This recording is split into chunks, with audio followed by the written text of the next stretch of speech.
Welcome back to the channel, everyone, where we like to wander here and there. We've got a very special episode today. We're going to take you to Moab, Utah. Now, this is one of my favorite places. When we went to Moab, we got to see so many different rock formations, and I just didn't know what to expect when I went to Moab, but I was blown away. While we were there, we decided to rent a side-by-side just to get out on the trails because it's like the 4x4 capital of the world. We rented a side-by-side from High Point Hummer and ATV. Now, they've not paid me for this endorsement. It's just a great place. We had a great experience, so I highly recommend them. Now, we decided to go with the 2021 Can-Am Maverick X3 RS Max R 1000 Turbo. It was a 4-seater with oversized tires, and it did great on the trail for us. They provide us with helmets, a cooler full of ice, trail maps, and they'll even trailer and hitch the ride to any trail you need to. But for our purpose, Hurrah Pass, Chicken Corners, Fins and Things, and Hell's Revenge are all accessible right from their office on street legal machines. So you just get in your machine and you drive to the trail. Now, a couple things to keep in mind is the damage deposit is extra from your rental, and those are released once you bring it back in one piece and everything's good. Now, you can drive these machines on paved roads, but you may not drive these machines on paved roads that surpass the 45 mile per hour speed limit zones. So that's something to keep in mind. But the main street through Moab is 45 miles an hour or below, so we were good to ride those streets through Moab. Another thing to consider, if you use Google Maps, download your Google Maps offline to your device. If you've never done that, just go to your settings, look for offline maps. You can set your radius of the area you're going to be in for the day. There's no cell service out in some of these trails. You can open your phone up, you can still see where you're at, you can get directions. So that was a little extra insurance when we're out there, and we had their trail map, but we also had our Google Maps working on our device to say, hey, we're right here, we're this far away. So definitely have your offline maps downloaded to your device. And just a couple common sense things to come out with. Closed-toed shoes is great. Sunglasses or goggles for the dusty environment. Sunscreen, definitely plenty of water. You will get dehydrated quickly. Dress appropriately for the weather, and definitely bring a camera because some of these views are incredible. I can't wait to show you some of these, so let's get right to the trail. After leaving the rental shop, we pulled right onto South Main Street, and it's just a short drive down to Cane Creek Boulevard, where we make a right beside the McDonald's. And then you're on secondary roads at that point. Then they start getting a little rougher, so you follow Cane Creek Boulevard all the way around the bend to the river. And as you come around this big bend, the rock formations are just straight up, and the Colorado River is to the right. You're still on those secondary surface roads, but you can tell the trails are getting close. Now, with the time we had, we passed several campgrounds, several other trails we didn't get to explore, like the Moab Rim Trailhead, a couple different places we'd like to stop, the Moonflower Canyon. There's just so much to do in Moab, it really deserves a lot of time to explore. You'll pass the Cane Creek Recreation Parking on your right, and just past the parking area, things really start to get interesting. You start moving through the canyon, and that's when everything really starts to close up, and you're like, wow. I remember just looking at it going, wow. Because this is our first time experiencing anything like this in Moab.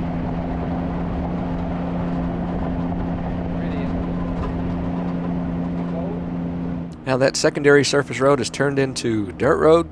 There's some petroglyphs that you'll pass if you have the time to stop. There's also some arches. There's the Funnel Arch trailhead. And then you'll start snaking your way down to the river basin, passing the ice cream parlor climbing wall.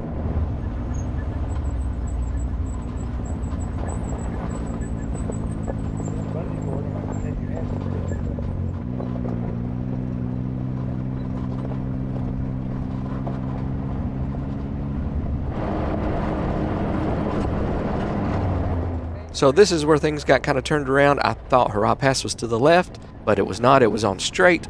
But I turn around and I go down the trail I thought Hurrah Pass was, only to find out that's Cane Creek Canyon Safari Route trailhead. So at this point, I'm on Cane Creek Canyon, and the trail starts getting a little more technical, and I kind of feel like, hey, this isn't the right way, but it's still fun. So I push forward, having to stop a few times, having to get my wife to spot, make sure we're clear. Don't want to get hung up out there. We did have a winch on the machine, but no one else was riding with us, so it was just the three of us. If we did get stuck and we couldn't get it out with the winch, it would be a walk back to find some help.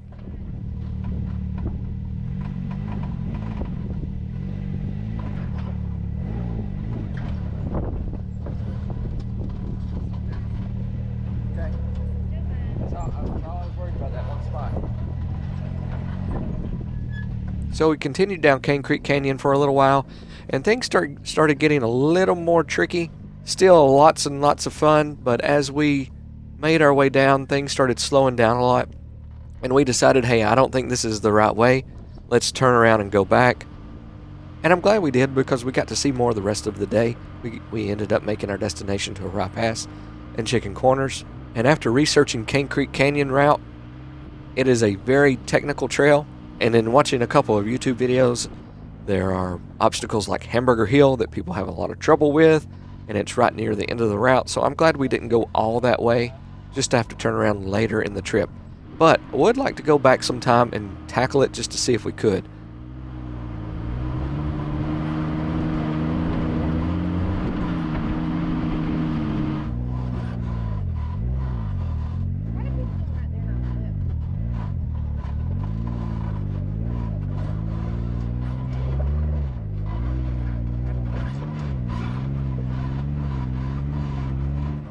So now we're back on course. We're headed towards Hurrah Pass.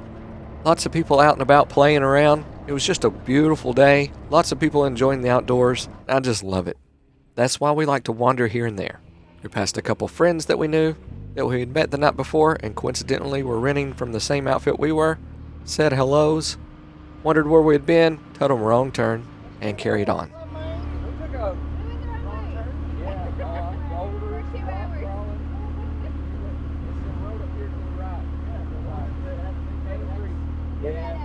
That way. I can't say it. It's no, that's pretty sure we went too far. I got worried about you. Ain't a better map. Yeah. And he says he judged the guy that said, I usually don't worry about the have fun. Good. See ya. Bye. So now we're climbing up the ridge, making our way to Hurrah Pass. It's getting a little more technical. Not too bad. Very easy.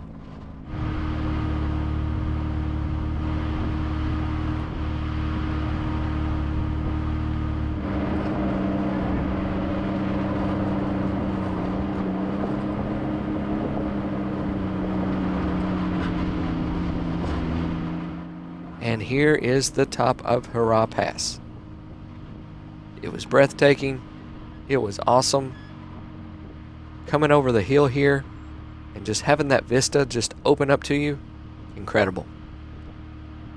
Then you descend down back to the river.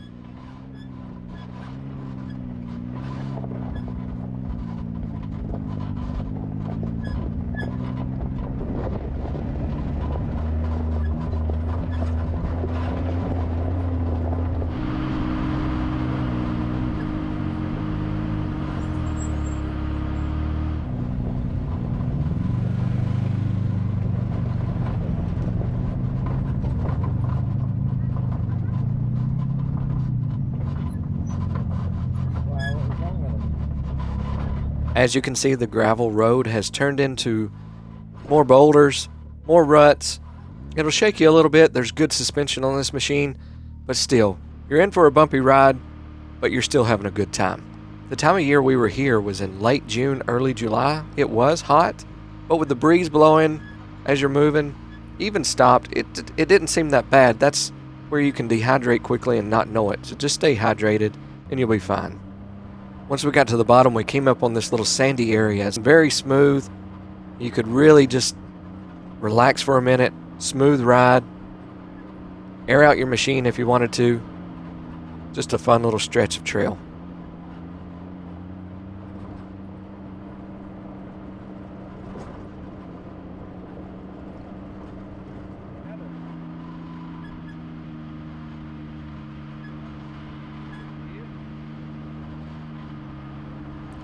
And we found some mud.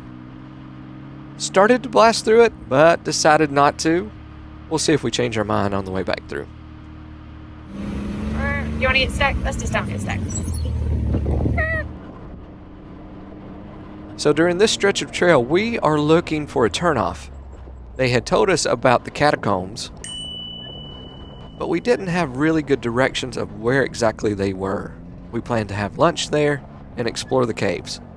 And there's that marker. Gave it a little 360 to make sure that's the one we were looking for. It is. and headed down the trail to the catacombs, the wind caves. A really cool stop. You must do it if you do Chicken Corners on the other side of Hurrah Pass.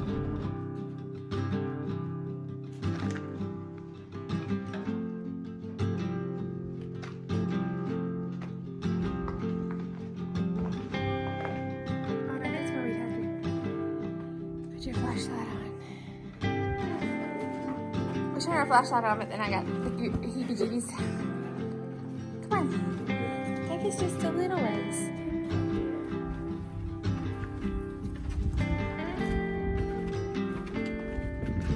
Watch your steps.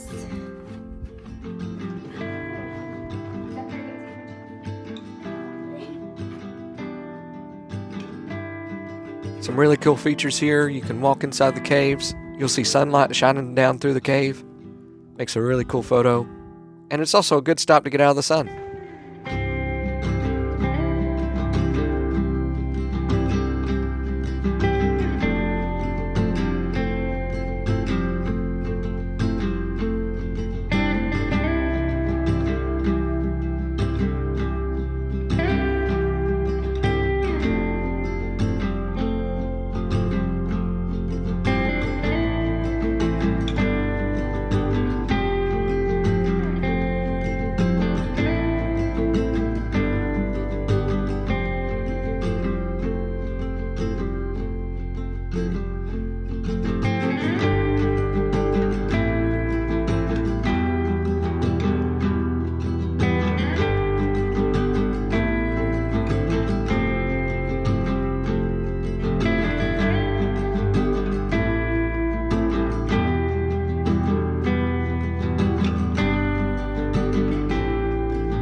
Back out to the Chicken Corners Road, and to my dismay, there is a driver switch.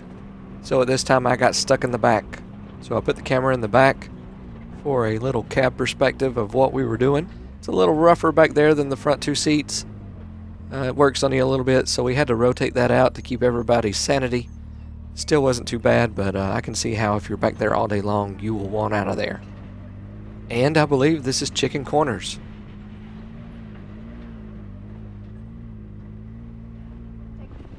But we pressed on. And I'm glad we did, because right out here it really takes you to the ledge overlooking the river. At this point in the trail, it really hugs the ledge of the cliff. We just took a moment to get out, look around, see how close that edge really is. And yes, the edge of the cliff is right there.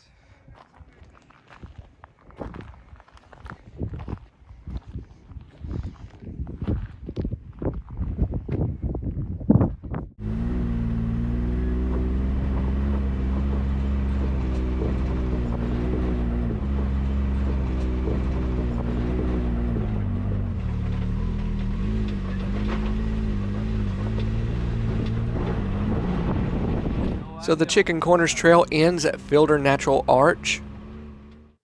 And that's where we stopped and turned around and started heading back. So from the rental shop to Fielder Natural Arch, it's about 26 miles. And when you figure in the little excursion on Cane Creek Canyon Trail, we probably went about 60 miles round trip, which is a lot of riding for one day and a lot of family fun. Trust me, this is something you would really want to do. I'm so thankful there are places like this that we can go in the country, experience the vastness, the wide openness, and just to get out and enjoy nature.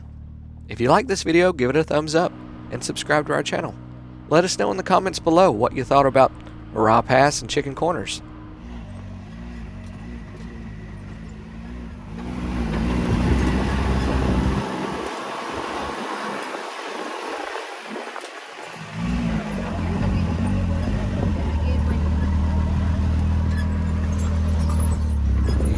Does it?